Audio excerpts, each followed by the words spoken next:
시편 37편 27절에서 40절 말씀입니다. 악에서 떠나 선을 행하라. 그리하면 영원히 살리니 여호와께서 정의를 사랑하시고 그의 성도를 버리지 아니하심이로다. 그들은 영원히 보호를 받으나 악인의 자손은 끊어지리로다. 의인이 땅을 차지하며 거기서 영원히 살리로다. 의인의 입은 지혜로우며 그의 혀는 정의를 말하며 그의 마음에는 하나님의 법이 있으니 그의 걸음은 실족함이 없으리로다.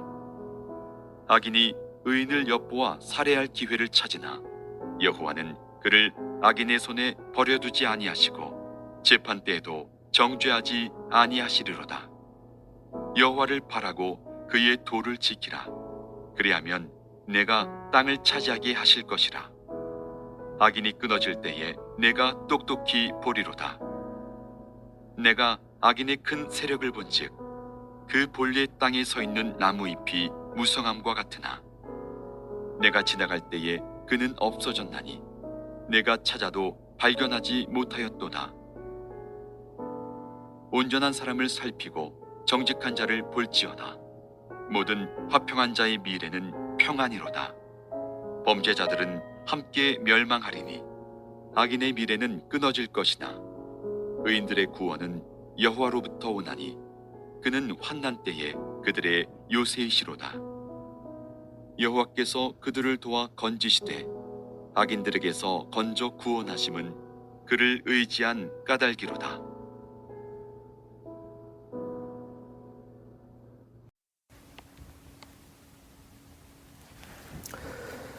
다윗이 시편 37편을 통해서 악인과 의인에 대해서 이야기를 합니다. 악인은 어떻고 의인은 어떻다라면서 이제 차이점을 설명을 해주는데요. 악인은 하나님을 두려워하지 않는 사람, 악인은 하나님을 두려워하지 않는 사람이고 거짓말을 하는 사람, 또 스스로 자신이 의롭다고 생각하고 또 그렇게 여기는 사람, 또 남에게 의도적으로 상처를 주는 사람이다라고서 시편 36편에 그렇게 이야기를 하고 있습니다. 그런데 하나님께서는 이 악인들이 해하려고 하는 사람들이 있는데 누구를 해하려고 하고 있는가, 해치려고 하고 있는가? 의인들을 그렇게 하려고 합니다. 의인들을 바라보면서 이를 갈고 있다고 이렇게 설명을 하고 있는데요. 표현법이죠. 그렇게 하고 있을 때 하나님께서는 의인들을 대신해서 악인들을 벌하신다라고서 이야기를 시편 37편에 하고 있습니다. 오늘은 시편 37편의 마지막 부분이 되겠는데요.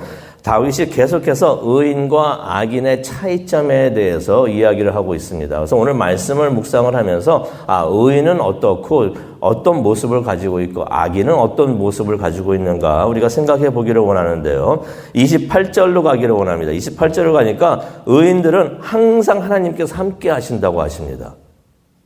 의인 되시기 바랍니다. 그러면 하나님께서 함께 하십니다. 하나님께서 항상 의인들과 함께 하시고 지켜 보호해 주신다고 하십니다. 28절에 계속 보니까 의인들은 영원히 하나님의 보호를 받는다라고 말을 합니다. 여기서 우리가 영원하다는 단어에 우리가 주목하기를 원하는데요. 영원하다는 건 계속 이루어진다는 얘기죠. 끝이 없다는 것입니다. 우리만 보호함을 받는다는 것이 아니라 영원하다니까 어떤 의미가 있겠습니까? 우리 자녀들에게도 하나님께서 함께 하신다는 것이, 우리 후손들에게도 함께 하신다는 것입니다. 우리 자녀들을 위해서라도 우리가 의인의 길을 걸어야 되는 줄로 믿습니다. 자녀가 잘 되는 거 원하잖아요. 또 후손이 잘 되는 것도 원하잖아요. 그러니 우리가 의인의 길에 서기를 바랍니다. 또 29절에 보니까 의인들은 땅을 유산으로 받고 거기서 영원히 살게 된다고 말씀을 하십니다. 미래를 보장해 주신다는 것입니다. 미래를 보장해 주신다. 또 이 축복에는 어떤 축복도 포함되어 있냐면요. 천국에 들어가는 것도 포함을 해 주십니다. 의인이 된 사람들. 의인이라고 해서 잘못이 하나도 없고 거룩한 사람, 이 의미가 아니죠. 이전에도 말씀드렸지만은 죄가 없는 사람이 이 세상에 없습니다.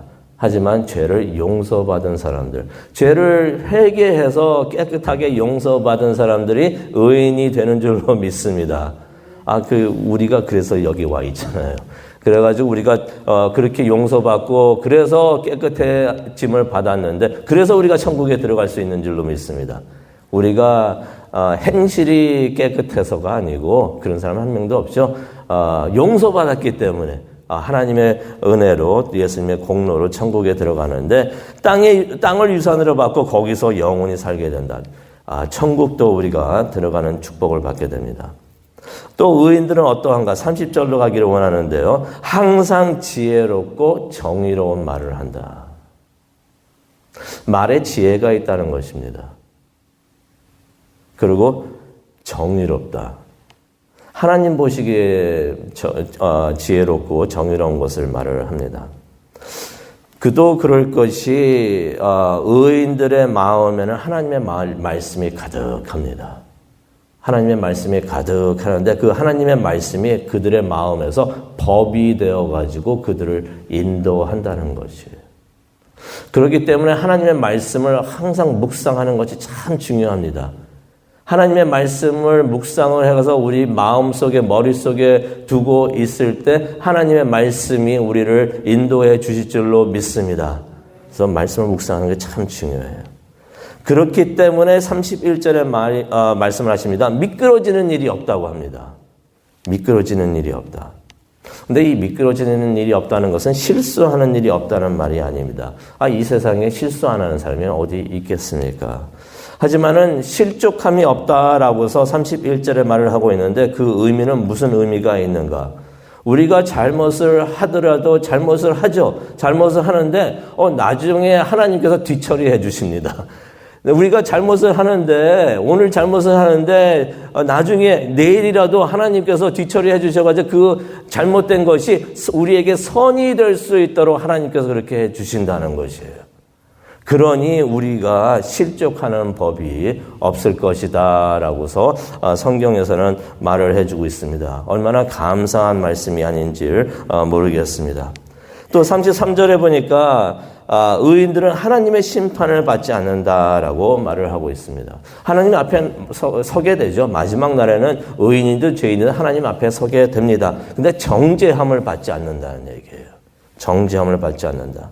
죄가 없어서 정죄함을 받는 것이 아니라 아까도 말씀드렸지만은 이미 용서를 받았기 때문에 용서를 받았기 때문에 천국 들어가는 사람들은 용서받은 사람들이에요. 거룩하고 잘못을 한 번도 안 한 사람들이 아니라 용서받은 사람들이 천국에 들어갔는데 심판도 하나님의 심판도 받지 않을 것이다. 얼마나 감사한 말씀이 되겠습니까? 또 하나님께서는 34절에 보니까 의인들을 높여주시고 영생하게 하신다. 영원히 살게 하시는데 영원히 살기 때문에 악인들이 멸망하는 것까지도 다 보게 해 주신다라고서 말씀을 하십니다. 이 말씀을 묵상하다 보니까 그 비유가 생각이 났어요. 나사로하고 거지 나사로하고 부자 이야기 아시죠? 노숙자 나사로입니다. 노숙자 나사로하고 부자 이야기가 나오는데 이 비유에서 노숙자 나사로가 의인이죠. 나중에 그 부자가 멸망하는 것을 다 보고 있었던 것이 그러한 일이 있을 것이다 라고 말씀을 하십니다.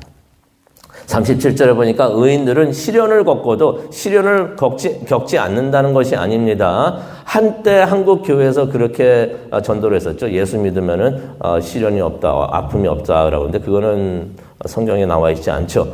의인들도 시련을 겪습니다. 하지만은 결국에는 평안을 얻을 것이다 라고서 37절에 말을 하고 있습니다. 이유는 39절에 나오자 하나님께서 의인들을 구원하시기 때문이다 라고 말씀을 해 주십니다. 하나님께서 의인들의 힘이 되어 주십니다. 요새가 되어 주신다 라고서 39절에 말씀을 해 주십니다. 의인들이 힘들어할 때 하나님께서 오셔서 힘을 주시고 격려를 주신다는 것이에요.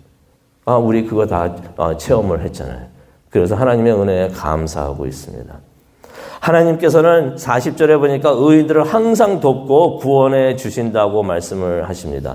악인들이 해하려고 하더라도 그때마다 하나님께서 딱 나타나셔가지고 하나님께서 항상 함께 하시니까 그렇게 의인들을 구원해 주신다라고서 40절에 말씀을 하고 있습니다. 그런데 반대로 악인들은 어떠한가? 28절로 들어가기를 원하는데요. 악인들은 어떠한가? 자녀들이 복을 받지 못한다고 합니다. 이거 딴 건 몰라도 자녀들이 복을 받지 못한다니까 이거는 할 짓이 못하는 것 같아요. 우리가 악인의 길에 서면은 절대로 안 될 것 같습니다. 자녀들이 복을 받지 못합니다. 왜 그렇습니까? 하나님으로부터 버림을 받기 때문에 그렇다. 32절에 보니까 악인들은 항상 의인들을 죽이려고 노려보고 있다고 합니다. 그런데 실패를 해요. 왜 그렇습니까? 하나님께서 그 일이 성사되지 못하도록 막으시기 때문인 것입니다. 33절에 그렇게 설명을 하고 있습니다. 그래서 악인들은 결국 멸망하게 되는데요. 34절입니다. 한때는 번영하는 것 같이 잘 나가는 것 같이 보이지만 결국 망하는 사람들이 악인들이다라고서 35절과 36절에 말씀을 하고 있습니다. 망해가지고 사라지는 것이에요. 그러니 누구도 그들을 찾으려고 해도 찾지 못하게 될 것이다 라고서 38절에 나와 있습니다. 여기서 우리가 한 가지 기억을 하고 묵상을 하면서 오늘 이 시간 마치려고 하는데요. 우리가 기억을 하기를 원합니다. 의인들이 있고 악인들이 있는데 나는 어느 쪽에 서 있는가? 누구의 길을 가고 있는가? 그런데 여기서 한 가지 주목했으면 하는 것이 있습니다. 악인들이라서 다 끝난 것인가? 그게 아니에요. 27절을 가기를 원하는데 27절을 가니까 이런 말씀이 있습니다. 악을 떠나 선을 행하라 라는 말씀이 나와요. 악을 떠나 선을 행하라. 그러면 영원히 살게 될 것이다. 또 37절에 보니까 온전한 사람을 주목하고 정직한 사람들을 봐라. 이 말을 듣는 사람들은 온전한 사람이 아니죠. 정직한 사람들이 아니죠. 지금 다윗이 이야기하고 있지만 하나님께서 말씀을 하고 계시는데 누구에게 이 말을 하고 계시는 거예요? 악을 떠나 선을 행하라. 그러면 영원히 살게 될 것이다. 누구에게 하는 말씀이 될까요? 의인들에게 하고 계시는 말씀일까요? 아니죠. 의인들은 벌써 악을 떠나서 있는데 의인들에게 말씀하시는 것은 아니죠. 하나님께서 악인들에게 하시는 말씀인 것입니다. 악인들에게 악을 떠나서 선을 행하라. 악인들의 결말은 이미 결정이 되어 있습니다. 죄인들은 멸망하게 되어 있는데 지금 악인들이 아직 그곳까지 멸망하는 그 순간까지 그 장소까지 가지 않았다는 것입니다. 무엇을 의미합니까? 시간이 있다는 것입니다. 지금이라도 회개를 하면은 그래서 하나님 편으로 돌아와서 하나님 편에 서게 되면은 그를 설 수 있는 기회가 있다는 것이에요. 그렇기 때문에 이 세상에 있는 모든 사람들에게 시간이 있고 기회가 있는 줄로 믿습니다. 이것이 하나님의 은혜인 것입니다. 하나님께로 돌아오면은 의인과 같이 영생할 수 있다고 하나님께서는 말씀해 주십니다. 당신은 의인이고 당신은 악인이기 때문에 끝났습니다라고 말하는 게 아니라 아직까지 시간이 있고 기회가 있다는 것입니다. 우리 모두에게 시간과 기회가 있다는 것입니다. 이 모든 것이 우리에게 은혜가 되는 줄로 믿습니다. 우리가 이제 기도하는 시간을 갖기를 원하는데 우리가 이것을 생각했으면 좋겠습니다. 우리가 의의 길을 걷고 있다면은 끝까지 마지막 순간까지 인내하면서 믿음과 신앙을 지키기를 바랍니다. 끝까지 우리가 숨을 거두거나 예수님께서 재림하시는 그 순간까지 우리가 신앙을 지키기를 원합니다. 그런데 우리가 혹 잘못된 길을 걷고 있다면은 주님께서 말씀해 주십니다. 아직 시간이 있다, 기회가 있다라고 말씀을 해 주십니다. 우리가 회개하고 하나님께로 돌아갈 수 있는 그러한 기회를 하나님께서 주십니다. 우리 자신을 위해서 기도를 하고 또 가족을 위해서, 지인들을 위해서, 친척을 위해서 기도하는 오늘 하루가 되기를 원합니다. 우리 모두가 의로운 길을 걸어가는, 의인의 길을 걸어가는 그런 은혜가 있기를 간절히 축원합니다. 기도하시겠습니다. 사랑과 은혜가 충만하신 하나님 아버지 감사합니다. 시편 37편을 통해서 3일 동안 의인과 악인에 대한 이야기를 우리가 공부를 했습니다. 묵상을 합니다.